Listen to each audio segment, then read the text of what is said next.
can you share with us what is the worst mistake that we professionals, like I said, teachers, psychologists, or leaders in general, what is the worst mistake that we commit when we try to make it right, but sometimes we make it wrong? In talking about obviously with neurodivergent people. Yeah.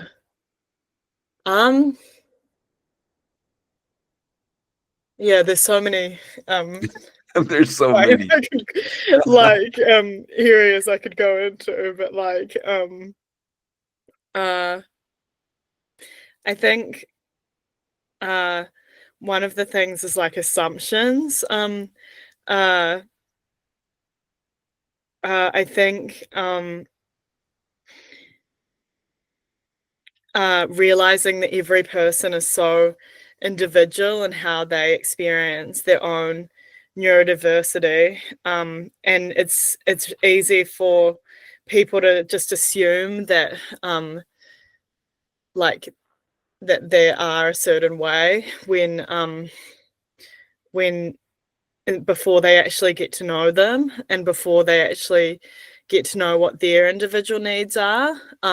Like I had a lot of people think I had no empathy. People thought I had like no imagination, Wow. and you're like couldn't engage in imaginative play. And yeah, and so that's one of them. Not and also not assuming that uh they're just undisciplined or they're just lazy or they're just not trying hard enough when they're probably trying harder than the average person. No. Yeah, and there's a lot of assumptions that people can make about people who are neurodivergent. Yeah, or they're just rude because of the way they're communicating, Yeah. or yeah. I think those assumptions can be like quite hurtful when you just constantly have those. Yeah, and so getting to know the individual and stuff. And then also in churches and stuff, people can sometimes over spiritualize things as well, Mm. Mhm. like that's a demon, or that's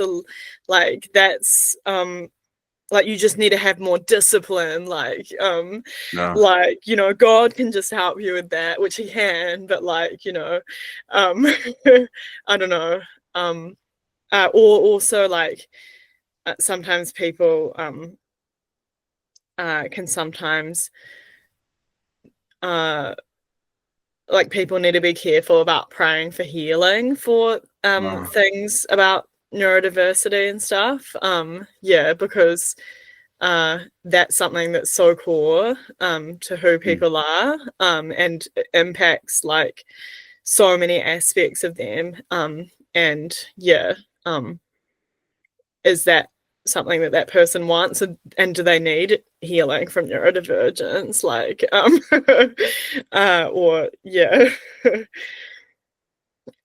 Yeah, so there's a lot of different things. I think, yeah, I think assumptions is a big one. I think, and just assuming the person before you've actually like got to know what their needs are, their individual needs. Yeah.